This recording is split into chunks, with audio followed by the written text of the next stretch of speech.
Bienvenidos a PR Latam. Una célebre frase sobre el periodismo dice que su función es poner a la vista lo que está oculto, dar testimonio y por ende molestar. Y esto último lo conoce muy bien nuestro siguiente invitado, ya que por criticar en un editorial al presidente de su país estuvo 4 años sin poder ejercer su carrera. Recibimos a José Rodolfo Ibarra, reportero, catedrático y expresidente del Colegio de Periodistas de Costa Rica. José, gracias por aceptar nuestra invitación. Un placer para mí. Periodista desde el año 1983. Sé que al matricularse en la universidad se inclinaba al principio por el mundo del derecho, pero eso no prosperó. Por eso me gustaría hacerle la pregunta de que para usted, ¿el periodista nace o se hace? No, yo creo que el periodismo primero se trae en la sangre, se nace con él. Hay una gran diferencia entre hacerse periodista o nacer periodista. Y yo creo que eso en los últimos años, por lo menos en mi país, ha sido una marca diferenciadora, porque hay algunos que han llegado vía modelaje, vía otras profesiones al periodismo, y se nota la diferencia entre mis colegas que han sido periodistas. Su trayectoria profesional incluye 15 años dedicado al reporterismo de calle, donde ha trabajado no solo en la televisión, sino también en la radio y en la prensa escrita. ¿En qué medio se siente más cómodo? Creo que definitivamente es la televisión, y en la televisión tanto la cobertura del suceso como la parte de opinión. En los últimos años he tenido que hacer algunos comentarios de opinión que han sido críticos, directos, incisivos, para algunos no de tan gusto, para otros fuertes, pero bueno, eso es parte de lo que uno aprende en esta profesión, expresar libremente su opinión, y en ese sentido yo no he tenido ningún recato en expresarla cuando ha sido necesario para marcar los puntos, para señalar dónde creo que hay deficiencias, y en esa materia me he mantenido en los últimos años. Pero sus opiniones no solo han sentado mal a algunas personas, sino que de forma personal a usted le han pasado una factura muy amarga. Estuvo 4 años sin poder ejercer la carrera, o sea que usted fue víctima de persecución política y laboral por haber criticado en un editorial al entonces presidente del país, que era Miguel Ángel Rodríguez. ¿Cómo usted sobrellevó esta situación? Tal vez es la página más difícil de mi vida como periodista e incluso de mi vida familiar. Ha habido situaciones en las que en esos 4 años sin trabajo lo envuelve a uno el uso de las tarjetas de crédito para tratar de sobrevivir, el préstamo con amigos, la familia que aporta, pero llega un momento en que eso no da más.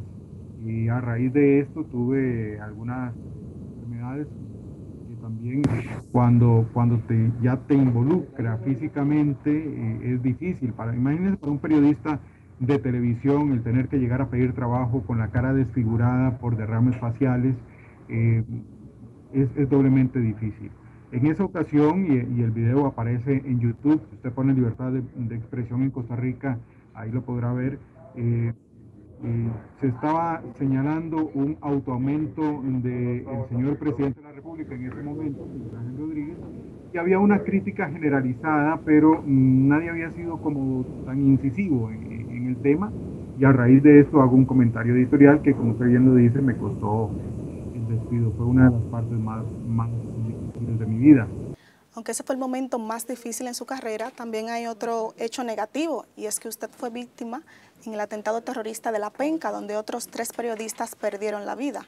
¿Qué recuerda de ese día? El 30 de mayo de 1984, en la frontera entre Costa Rica y Nicaragua, la frontera norte de Costa Rica y sur de Nicaragua, se desarrollaba un conflicto militar jefiado por Edén Pastora Gómez, el legendario comandante Cero, quien años atrás, durante la Revolución Sandinista, había tomado el Palacio Nacional de Nicaragua, es decir, la Asamblea Legislativa o de Representantes, pero él se había dividido del Frente Sandinista de Liberación Nacional, que en esa época ya gobernaba Nicaragua, todavía, y se había ido al lado sur de su país a desarrollar una guerra de guerrillas.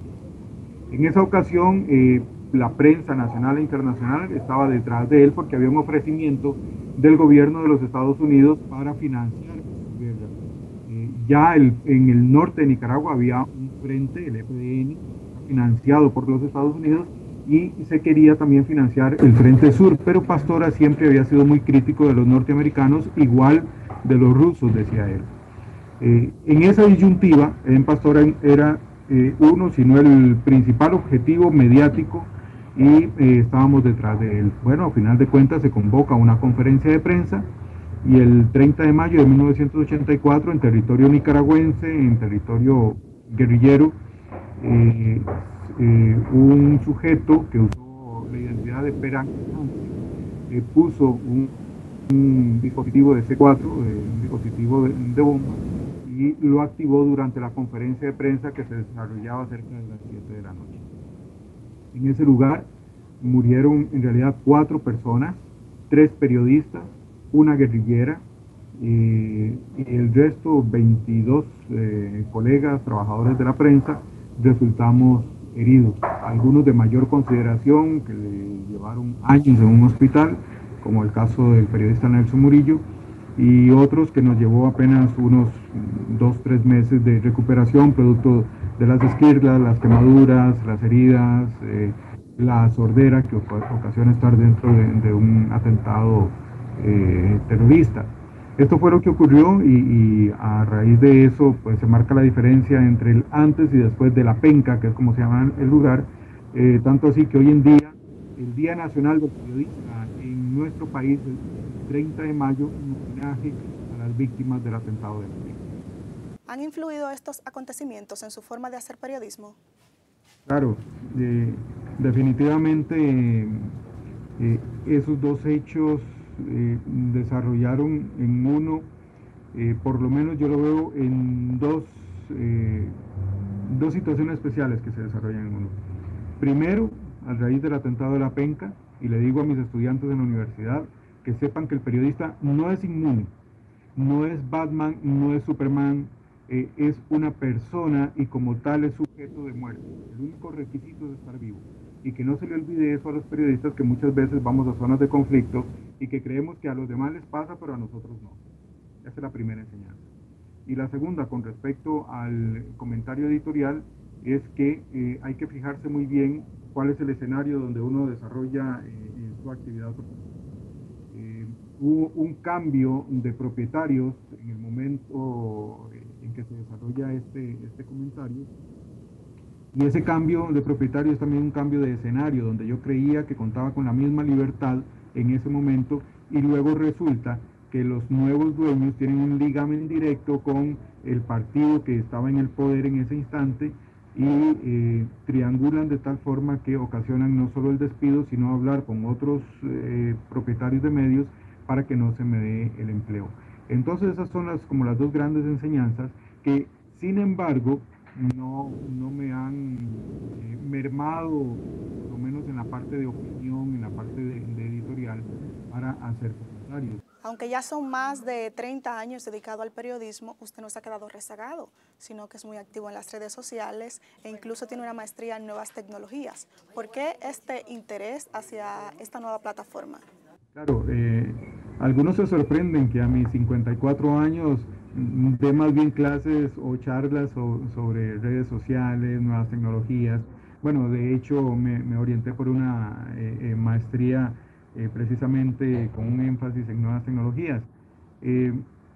Afortunadamente, cuando la internet empieza a entrar a mi país, me interesé desde un principio, y aunque no me considero un nativo digital, sí creo que hice la migración justo a tiempo. Yo creo que si me hubiera esperado y la tomo ahora, con esta edad me hubiera costado un poquito más.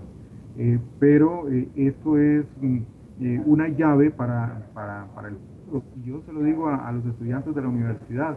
Ustedes, hay algunos que siendo jóvenes no les gusta, es una cosa extraña, pero ustedes tienen ahora el medio en sus manos, tienen el medio para opinar, tienen el medio para informar, tienen que dominar las nuevas tecnologías.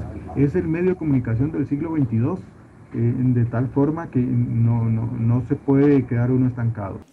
Ahora se dedica a la comunicación institucional y es jefe de prensa de algunos organismos de su país, ¿Cómo ha sido el cambio de criticar al gobierno a ser la persona que da una imagen positiva de las organizaciones del gobierno frente a los medios de comunicación? ¿No se echa de menos el reporterismo? Claro, lo echo de menos. Lo que pasa es que cuando uno llega a una cierta edad, uno tiene que buscar siempre la estabilidad laboral. Los medios de comunicación, al ser empresas privadas, en nuestro país la legislación es muy diferente y no permite la estabilidad que le da la función pública. En la función pública tiene la posibilidad de tener una plaza en propiedad, que llamamos, que es que para el despido tienen que pasar muchas cosas, abrir órganos investigadores, órganos directores, para que se pueda dar ese despido. Eso le da algún grado de protección al funcionario público. Pero ese mismo grado de protección lo he utilizado para que se diferencie muy bien de mi función en años anteriores como presidente del Colegio de Periodistas, mi función como ente de opinión y aparte mi trabajo en la Municipalidad de Escazú, donde estoy. Eso sí, es importante señalar que he tenido un apoyo importante del alcalde de Escazú, don Arnoldo Barahona, para diferenciar esa línea. Él ha sido muy claro en que él no le interesa lo que yo opine como presidente del colegio o lo que yo opine personal o profesionalmente, y otra cosa que sí le interesa es lo que yo opine como vocero institucional. Es difícil encontrar esa combinación de elementos que le permitan a uno esa independencia de criterio. Finalmente, usted acaba de mencionar que fue presidente del Colegio de Periodistas de Costa Rica. En esa posición tuvo que haber conocido a profundidad los problemas que afectan a ese colectivo en su país. Por eso me gustaría preguntarle, ¿cómo evalúa usted la situación de la libertad de prensa? Costa Rica goza actualmente de una libertad relativa de expresión. Y le digo relativa porque siempre hay quienes intentan, vía ley de la República, vía reglamentos o vía acciones que yo llamo totalitarias, mermar de alguna manera el accionar de los medios de comunicación y, más que de los medios, del periodista que realiza su trabajo. En Costa Rica usted puede decir libremente lo que piensa. La Constitución política dice que usted es libre de decirlo, pero que también es solidariamente responsable de lo que diga. Está bien, o sea, uno no puede llegar a difamar a una persona y quedar impune por ello. Pero la relatividad que le cuento es precisamente porque siempre se dan esas acciones. Por ejemplo, creemos que es necesaria la inclusión de la cláusula de conciencia en la ley de prensa para permitirle a los periodistas trabajar de acuerdo con lo que dicte su conciencia y no con lo que dicte un dueño de un medio de comunicación, como me sucedió a mí en el caso del expresidente Miguel Ángel Rodríguez, y que años después me dio la razón cuando él cae de secretario general de la Organización de Estados Americanos. Lo segundo es que hay un difícil acceso a la información pública y en algunos casos ha sido necesario acudir a la Corte Suprema de Justicia para que permita ese acceso.